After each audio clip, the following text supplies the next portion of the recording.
Ele fala comigo, ele está estudando para ser médico. Eu concordei com ele, né? É o sonho dele e eu também tenho que acompanhar ele, né? O sonho dele, dar força a ele, dar conselho para ele seguir o que ele quer, né? Estudar. Eu nunca vi um médico negro, né, aqui dentro da comunidade. Mas eu tenho fé em Deus que o povo da comunidade vai ver um, que é eu, aqui dentro da comunidade, atendendo eles.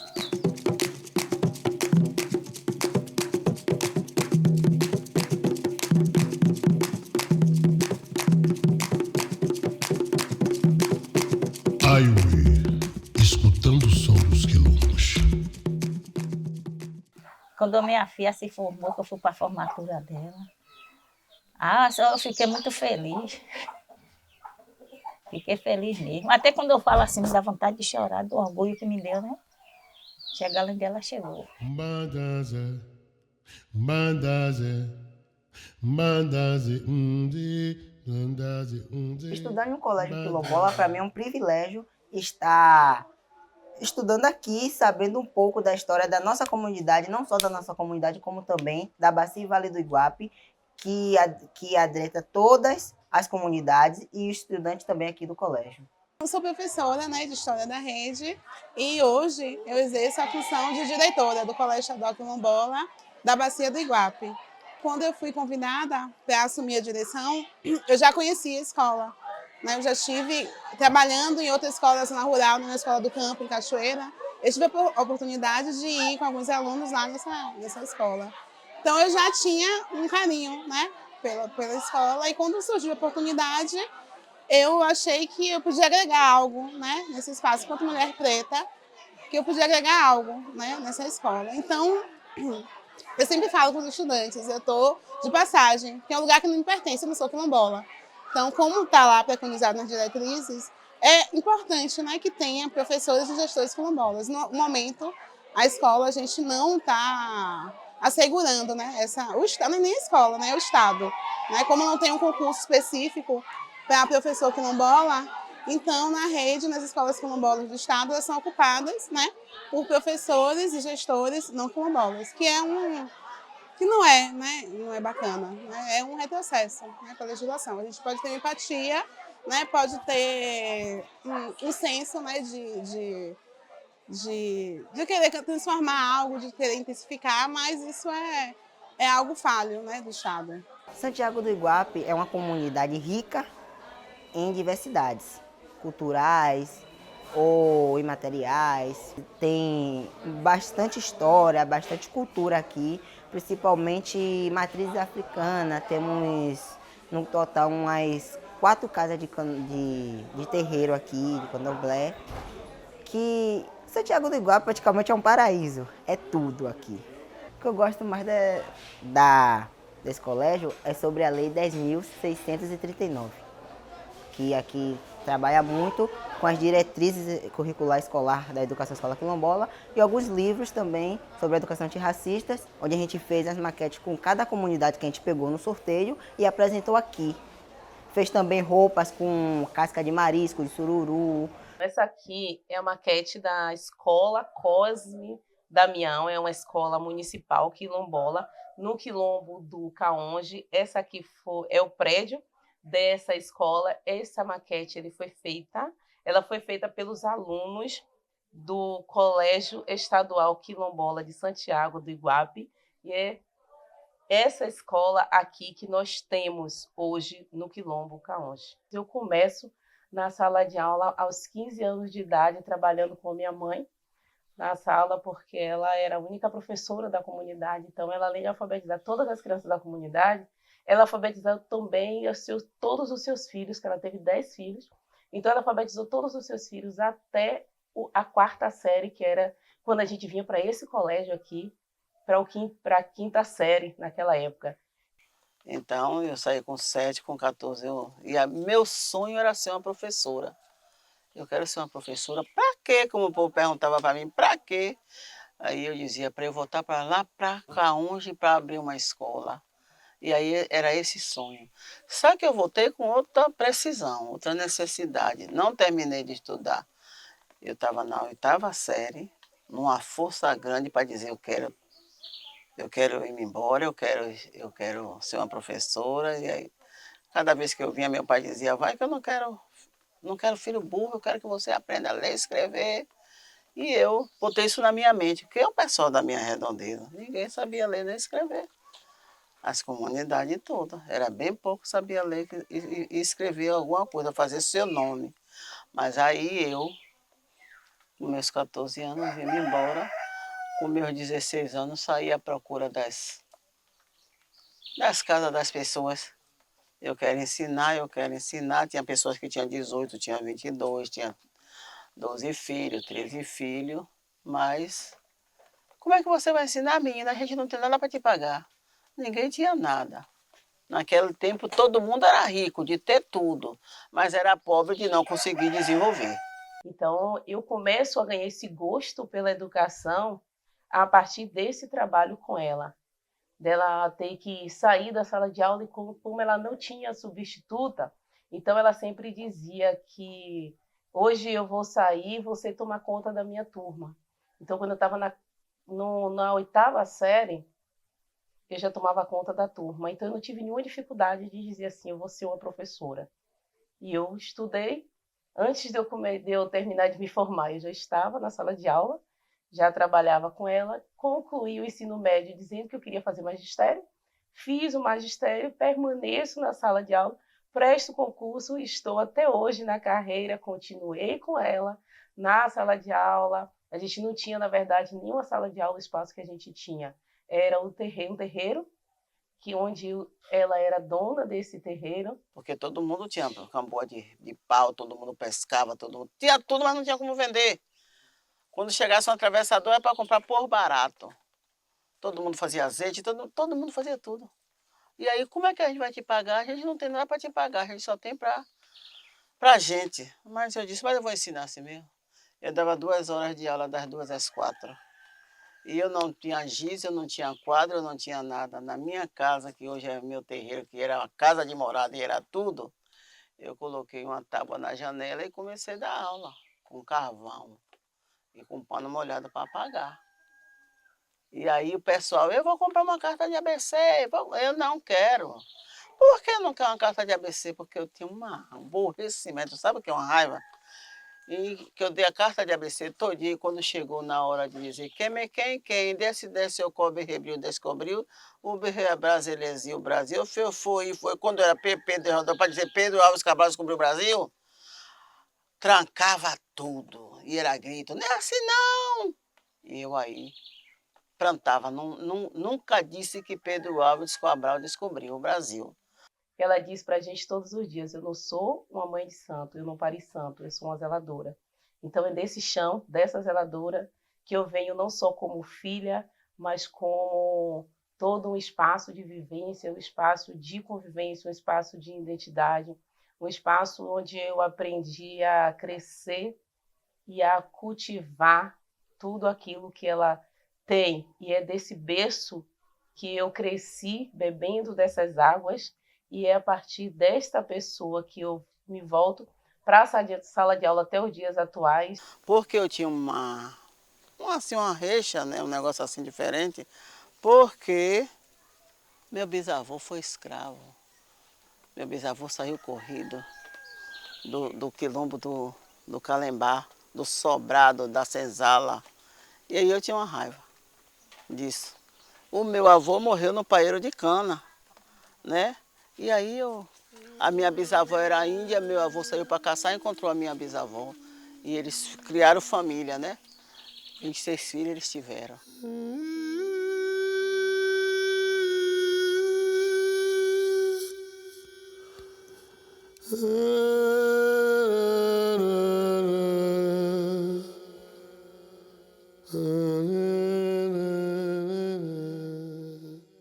E ela sempre diz para a gente, eu comecei a trabalhar a Lei 10.639 muito antes da Lei 10.639 aparecer, porque ela dizia, não tenho nenhum material para trabalhar, e ela não tinha. Ela não tinha um quadro, então o que ela conseguiu trabalhar na sala de aula foi com o carvão, que era o que ela tinha na comunidade, e uma tábua. E para a gente sentar, a gente não tinha onde sentar. Então ela dizia, então fiquem à vontade, da forma que vocês quiserem e puderem. A única coisa que eu quero é que vocês aprendam. Então a gente sentava nos bancos de tira, que era o que ela tinha, a gente sentava no chão e a gente sentava no banco e escrevia no colo. Então para a gente aquilo ali era uma diversão. E eu aprendi a ser nesse mundo. É tanto que hoje, quando eu estou na minha sala de aula, eu digo sempre para os meus alunos, a mesa e a carteira é apenas um enfeite na sala de aula. O espaço para a gente aprender é em qualquer espaço. E aí, assim, eu ouvi a minha avó e minha bisavó conversando, eu com meus 7 anos de idade, com os 8, quando eu vinha, que eu só vinha de 6 em 6 meses na minha casa, eu botava isso na minha mente, eu vou ser uma professora, eu vou voltar, eu vou. E aí pronto. Mas só que minha mãe adoeceu, eu tive que vir embora. E aí foi quando eu fui abrir essa escola, a escola que era das 2 às 4, viu? Mas quando chega aí, vai, não tem livro, eu alfabetizava com música. Era eu agora vou saber quantas letras tem o ABC. Eu falava para os meninos quantas letras tinha, A, B, C, D, F, G, H, era assim. Cantando, o pessoal vinha, passava as mães e dizia, essa mulher é doida, essa menina, você é doida, menina, vai fazer a gente ficar doida em casa. Porque os meninos chegavam em casa, A, B, C, D, não deixavam os pais sossegados. E aí nós formamos qualquer sílaba, tá, lá, lá, li, lá, lu, só não somos as consoantes, somos A, E, I, O, U. Aí voltava, eu agora vou saber quantas letras aquela coisa vai e vem. E aí nós formamos qualquer sílaba, tá, lá, li, lá, lu, só não somos as consoantes, somos A, E, I, O. Separava as vogais e as consoantes nessa tábua na janela. Apagava, tornava a botar, que letra eu botei, que letra eu tirei, que letra eu apaguei. E aí eles diziam, um dizia errado, outro dizia certo, e aí vai. Alfabetizei muitos meninos cantando, não queria livro. Então eu faço sempre a loucura de dizer, hoje a gente tem um planejamento lindo para ser aplicado nesse exato momento. Mas se você chega e me diz tal coisa, a gente bagunça todo o planejamento e vamos embora da sala de aula, porque o espaço de uma sala de aula é o mundo. E isso eu aprendi com ela, porque ela briga com a gente o tempo todo e sempre diz que uma escola quilombola ela precisa ter os profissionais da nossa própria comunidade, para que a nossa identidade não se perca, para que a gente continue trabalhando a realidade dos alunos no currículo da escola.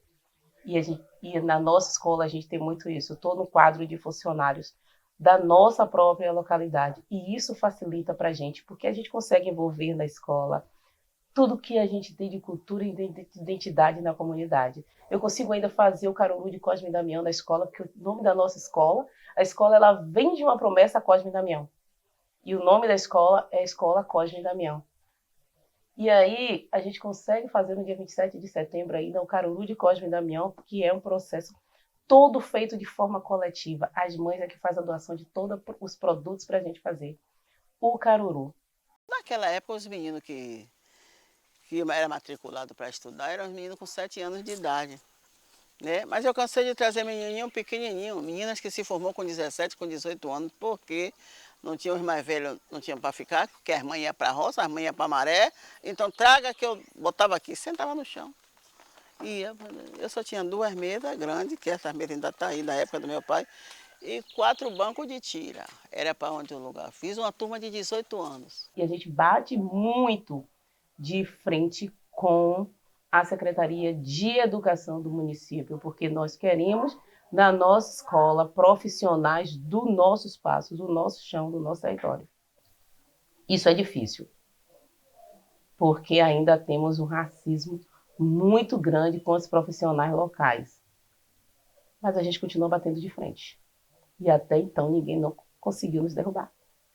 São todos professores e funcionários, são todos das comunidades. E os alunos também são todos quilombolas. Então isso facilita para a gente. Eu não preciso trazer um professor de fora que ele não conhece a realidade da comunidade, não conhece qual é o processo de formação da nossa escola e que a gente precisa parar para fazer esse processo de formação para os professores. Quem vem para a nossa escola, que é da comunidade, já conhece a realidade da comunidade, foi aluno da escola, conhece a história da escola, conhece cada aluno que está ali no chão da escola e conhece os pais. Ou seja, se alguma coisa um aluno hoje faz na escola e que eu, enquanto funcionário, não gostei, no meu caminho de casa eu vou passar e já vou conversar com o pai, já vou conversar com a mãe, já vou dialogar com eles ali cara a cara, peito a peito. Então isso facilita para a gente. Porque as comunidades quilombolas ainda recebem um público muito grande de professores que vêm de fora para trabalhar nas comunidades. Então o que eu recomendo enquanto CAONG é quando você chegar em uma comunidade quilombola, que você vem para aquele chão, que você vem trabalhar, o primeiro ponto, antes de você conhecer o aluno, conheça um pouco do território. Porque você só vai conseguir trabalhar a história, a realidade, a identidade do aluno se você conhecer a identidade do território. Não adianta você dizer que o chão da escola e o teu planejamento que você está trazendo pronto vai trabalhar a realidade, vai fortalecer aquele espaço que você está enquanto escola, porque isso não vai acontecer.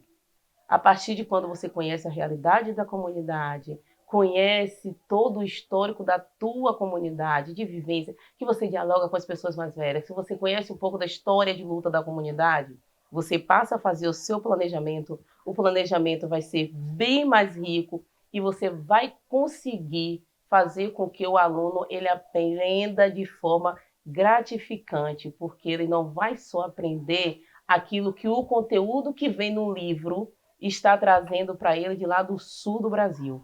Ele vai partir da realidade dele para que ele chegue no sul do Brasil. Então é isso que nós fazemos no CAONG.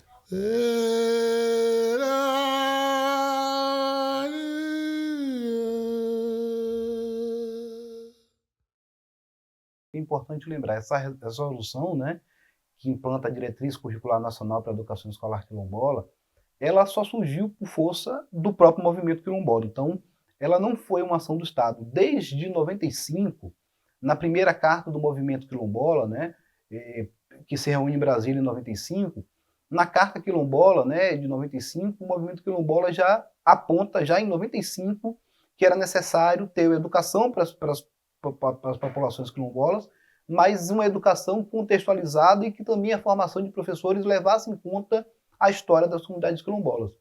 Isso só vem ser mais ampliado em 2003, com a Lei 10.639, né?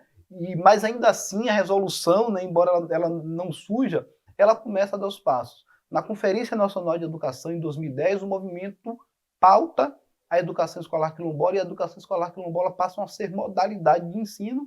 Em 2012, a partir de um parecer da professora Nilma Lino Gomes, essa diretriz nacional é aprovada. Então, você tem um histórico, mas é importante colocar esse histórico que ele só acontece por força do movimento social. É o movimento social, particularmente a CONAC, e desde 2020 a CONAC cria o Coletivo Nacional de Educação Quilombola, que é do movimento quilombola, que começa a pautar. Então, quando a gente fala de implementação, ela é uma implementação quase inexistente. Esse ano agora, a SECADI fez um processo de um diagnóstico acerca da discussão das relações étnico-raciais, e o dado alarmante que a SECADI trouxe foi que em apenas 1,5% dos professores de escolas quilombolas tiveram formação acima de 80 horas, que é o que a gente chama de formação continuada. Então, a implementação dessa diretriz, ela não vem acontecendo, né, só começa a realmente acontecer recentemente, em 2023, com a retomada da SECADI, mas principalmente o que mais dificulta, Dominique, poderia dizer, é o processo de implementação nos municípios, né? Embora seja uma diretriz nacional, ela é uma diretriz. Ela não é como a Lei 10.639, que ela é obrigatoriamente. Então, você tem na maior parte dos municípios, com escolas quilombolas, que essa diretriz sequer é conhecida. A professora Shirley Pimentel, né, que é quilombola e está fazendo doutorado na Unicamp, ela lembra sempre que a diretriz da educação quilombola, ela talvez tenha uma coisa mais interessante, que diferente de outras diretrizes que falam sobre educação, A diretriz da educação quilombola fala de currículo, fala de transporte escolar, fala de merenda, ou seja, porque a negação do direito à população quilombola ela é tão profunda que não diz respeito, digamos, a uma questão apenas curricular. Ela diz respeito a toda a estrutura da educação escolar quilombola. Então, você lê a diretriz, eu digo que ela é quase uma carta de cidadania da comunidade quilombola, porque ela não fala apenas do currículo, ela fala da integridade do território quilombola. Ela está dizendo o seguinte, mexer no currículo é importante, mas se você não tiver as condições de formação de professores, de estrada, de alimentação adequada, a diretriz em si, a educação escolar quilombola, ela não se realiza. Hoje, a gente trabalha com a questão da ancestralidade, a gente trabalha com a questão da identidade e o pertencimento desses alunos. Eu que fiz o meu programa, a escola me deu a liberdade de fazer o meu programa, fiz a emenda da matéria, Histórias Ancestrais, e dentro de Histórias Ancestrais eu procuro mostrar para o aluno de que ele tem que olhar para trás igual ao Sankofa, que de onde viemos, por que estamos aqui, quem sou eu? E aí a gente vai atrelando as histórias todas de identidade, pertencimento e perpassa pela questão cultural.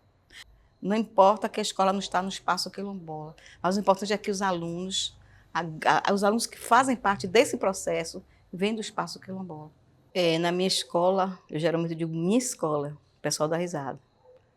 É minha escola, porque graças à Zambi, a direção da escola sempre me deu liberdade de trabalhar projetos lá dentro que venham a valorizar, preservar e salvaguardar a cultura do município. E tudo que eu faço é em cima disso aí.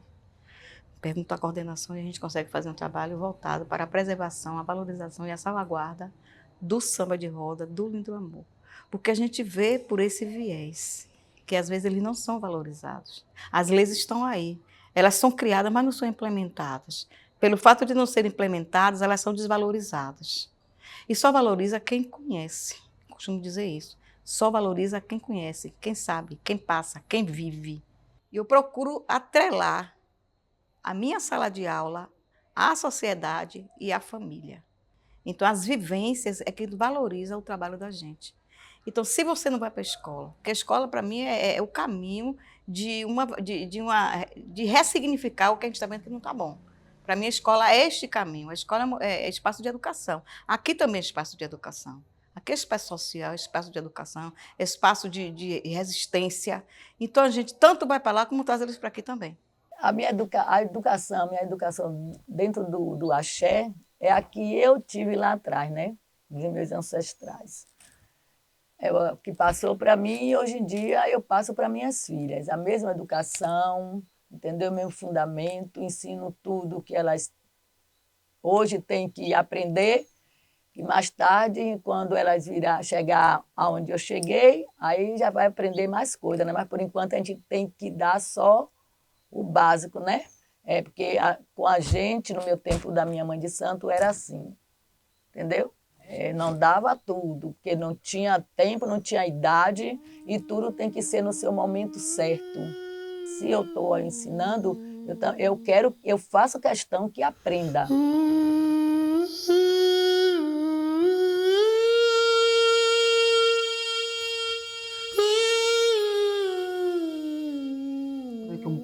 É uma instituição religiosa, mas é uma instituição também que está promovendo atividades socioculturais. Também a gente promove incentivo à pesquisa das civilizações bantus no território, na Bahia, no Brasil e tal. Então, nós promovemos aqui rodas de conversa, discussão sobre identidade de gênero, identidade religiosa, sobre línguas, né, sobre vestimenta, sobre ética sacerdotal. Então, a gente conversa primeiro com os nossos dentro de casa, com os irmãos, com os filhos da casa, e depois de conversar com os nossos, abre os portões para receber os irmãos que não são da casa, mas que a gente tem a pretensão de mostrar como é a nossa vivência, já que o terreiro ele é um espaço acolhedor, ele é um local de produção cultural, social, de saberes, de fazeres tradicional. A gente trouxe o primeiro Fórum Social Mundial para dialogar com os nossos irmãos. Depois construímos o primeiro Fórum de Matrizes Africana, o primeiro seminário de combate ao racismo nas instituições públicas municipais. E desenvolvemos uma roda de conversa direta com a gestão para implementar políticas públicas que vinham enfrentar esse racismo. Ensinar aos nossos sobre esse mecanismo violento, sorrateiro que nos nega. E falar de educação para mim é um orgulho muito grande, porque eu consigo fazer um trabalho que eu consigo atrelar educação, aqui nesse espaço religioso, eu consigo atrelar educação, cultura e a parte social também do povo. Porque eu acredito em uma religião que ela vai além dos muros desse terreiro. Quando eu digo que eu acredito nessa religião que vai além dos muros desse nosso terreiro, é porque quando a gente vai além dos muros do terreiro, a gente vai buscar o social. A gente vai buscar o social, a gente vai buscar aquelas pessoas realmente que podem vir para aqui para fazer um trabalho social com a gente.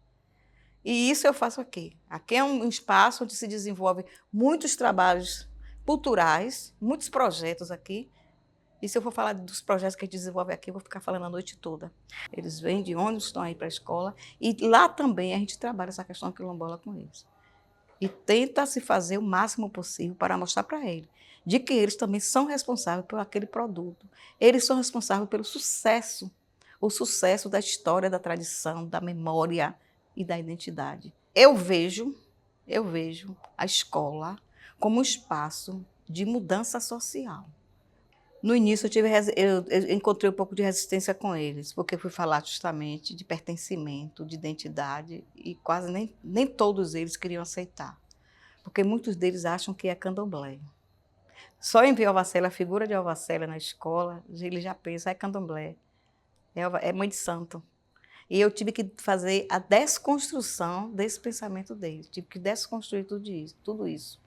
Mas quando eu comecei a trabalhar a questão da figura do Sankofa, eles viram justamente, entenderam qual era o meu ponto de vista. A primeira coisa que eu fui perguntar, quem são vocês? O que é que vocês estão fazendo aqui? Como vocês chegaram até aqui? Chegaram hoje já? Todo mundo grande, bonito, já formado, né? Estão na escola, já na escola, no ensino médio? Ou vocês passaram pelo processo de identificação para chegar onde está? E quem é sua mãe? Quem é seu pai? Quem foram seus avós, seus antepassados? Então, esse marco para mim é importante, da grande potência que fazer com que a educação seja potencializada a partir da formação de professores. E aí, de novo, a gente não tem medo de dizer que é uma formação política na medida em que a gente está fazendo uma formação com todo o conteúdo necessário, mas reafirmando os quilombolas enquanto sujeitos de direito. E que esse curso, na verdade, ele compõe essa trajetória, né, de extensão em comunidades quilombolas, né? A gente, mais detidamente, 2016, 2017, 2018, junto com o coletivo Marilene Matos, lá de Bojas da Lapa, né, a gente tem feito uma série de ações de extensão na formação de professores. E eu venho para a FRB em 2017, e em 2017 a gente tinha muitos alunos quilombolas, continuamos tendo, mas a gente, mesmo sendo um centro de formação de professores com muitos estudantes quilombolas, a educação escolar quilombola é uma modalidade desde 2012 e a gente não tinha, por exemplo, na licenciatura de educação do campo uma disciplina sobre educação quilombola. Então, com essa trajetória que eu venho, né, a partir do grupo de pesquisa de Geografar, a gente introduz no currículo da educação do campo a disciplina de educação escolar quilombola, é o único curso do país com essa disciplina, e a gente vem trabalhando em torno disso. Em 2023, com o processo de retomada aí da SECADI, né, praticamente refundação da SECADI pós os governos devastadores de Temer e Bolsonaro, o movimento quilombola, particularmente a CONAC, foi instada pela SECADI a apresentar professores, né, em universidades que pudessem fazer um curso de aperfeiçoamento da educação escolar quilombola de forma pioneira. E aí o Coletivo Nacional de Educação da CONAC, né, que é a Coordenação Nacional dos Quilombos, por conta da parceria que a gente tem um tempo, nos indicou para realizar esse curso de aperfeiçoamento. Então, eles vêm sendo trabalhados, pensados desde maio de 2023. A gente iniciou as atividades propriamente dita em dezembro de 2023. Nós fizemos um seminário que a gente faz todo ano, denominado Seminário Educação em Escolas Quilombolas, né? E nós, então, abrimos o curso, né? Nós tivemos 180 pessoas, e esse curso está estruturado em 6 módulos, né? Passando aí desde a história da escravidão, ou melhor dizendo, da história da resistência à escravidão, mas prioritariamente olhando para a formação de professores e para a sala de aula. Que um curso de educação quilombola fosse realizado no chão dos quilombos, assim como está a diretriz de educação escolar quilombola, entendendo que o território educa. Então, nós temos 100 professores que desenvolvem, então, as aulas, né, durante aqui os fins de semana, uma vez por mês, e eles têm um processo de acompanhamento das práticas. A ideia é que o conjunto de discussões que nós fazemos aqui no curso sirva para que eles possam desenvolver práticas pedagógicas na sala de aula. Teve um colega que perguntou assim, você trabalha com comunidades quilombolas? Eu falei, é. E eles comem o quê? Como é que eles vivem? E aí a gente diz um pouco sobre isso, né? Dessa negação da existência do quilombo do país. Só para ter ideia, as comunidades quilombolas, né, se formam no Brasil desde o processo colonial, desde o século XVI, mas a gente só vai ter um censo que vai olhar a população quilombola quantitativamente agora no censo de 2022, ou seja, todos esses anos o Estado brasileiro negava à comunidade quilombola o direito de ser reconhecido, mas também negava à sociedade brasileira o direito de reconhecer a existência hoje de mais de 6.000 comunidades quilombolas. Então, essa estrutura do racismo, ela não só opera nos conjuntos de violência física e simbólica, mas ela também opera no sentido da invisibilização desses sujeitos.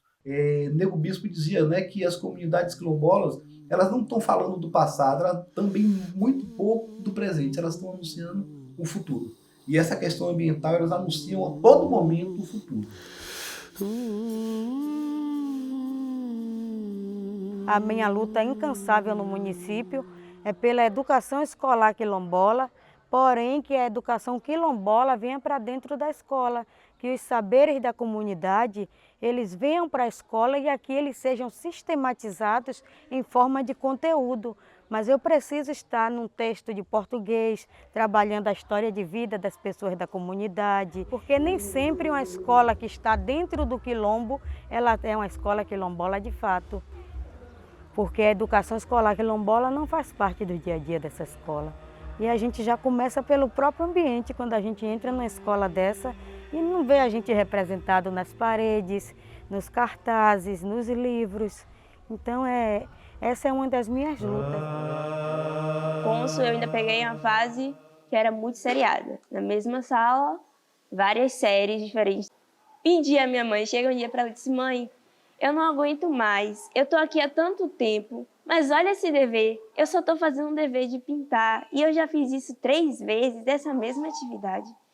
Não são escolas preparadas para formação quilombola. São, no caso, elas têm a formação tradicional, em algumas datas comemorativas elas trabalham certos temas, mas elas não são escolas com professores realmente quilombolas, com aquela formação. 2011, 2012, que a gente foi entendendo essa questão do ser quilombola. Tanto que a gente é certificado em 2014, que aí depois disso, de entrar na universidade, que a gente foi tendo conhecimento das coisas, a gente foi conversando com Cristina, que a gente desenvolveu essa questão. A educação quilombola não é realidade daqui do município, porque a gente vê outros municípios, professores, vamos dizer, o município próximo, Cachoeiras, professores das comunidades quilombolas, mesmo eles não sendo da comunidade, eles têm aquela formação toda no período da jornada pedagógica para trabalhar com as crianças. E aqui não tem. A poesia dos livros, eu não me via nele, sabe? Eu não sentia aquele romance, era um lugar muito pequeno. A minha mãe não se identificava com aquilo. E aí, quando eu conheci a poesia marginal, eu fiquei em catarse, sabe? Eu poderia fazer poesia falando de racismo, eu poderia fazer poesia falando de feminicídio, eu poderia fazer poesia falando da minha comunidade. E isso, para mim, foi uma redescoberta. E aí, eu escutei a poesia Cota Não É Esmola, de Bia Ferreira. E eu vou recitar um trechinho. Posso? Cota não é esmola. Experimenta nascer preto na favela pra você ver. O que rola com preto não aparece na TV. Opressão, humilhação, preconceito. A gente sabe como termina quando começa desse jeito. Desde pequena fazendo os corre pra ajudar os pais, cuida de criança, limpa a casa, outras coisas a mais. Deu meio-dia, vai pra escola a pé. Não tem dinheiro pro busão. Sua mãe usou mais cedo pra poder comprar o pão. E como tá cansada, quer carona no busão. Mas como ela é preta e pobre, o motorista grita não. E essa é só a primeira porta que se fecha. Já tá cansada, sem busão, mas se apressa. Chegou na escola, outro portão se fecha, você demorou, não vai entrar nessa aula. Espera, senta aí, já já dá 1 hora e vê se não se atrasa de novo, a diretora fala. Chegando na sala, devagarinho, o sono vai batendo. E devagarinho também ela foi aprendendo que se a passagem é R$3,80 e ela tem R$3 na mão, ela interrompe a professora e diz: então não vai ter pão? E os amigos que riem dela todo dia, riem mais, a humilham mais, o que você faria? Cansada de humilhação, ela não quer mais ir pra escola. No Natal ela chorou porque não ganhou uma bola. Ela ficou cansada, largou a escola, não quer mais isso. Mas agora o tempo passou e ela quer muito estudar. Agora tem apostila, ainda tem vestibular, boca seca, seca nem um cuspe, porque preto e pobre não entra na FRB. Mas como diz uma professora de uma antiga escola, todos são iguais e cota é esmola. Cansada de esmola e sem din para a faculdade, ela ainda limpa 3 APs no centro da cidade. Experimenta nascer preto e pobre numa comunidade e vê se são iguais as oportunidades.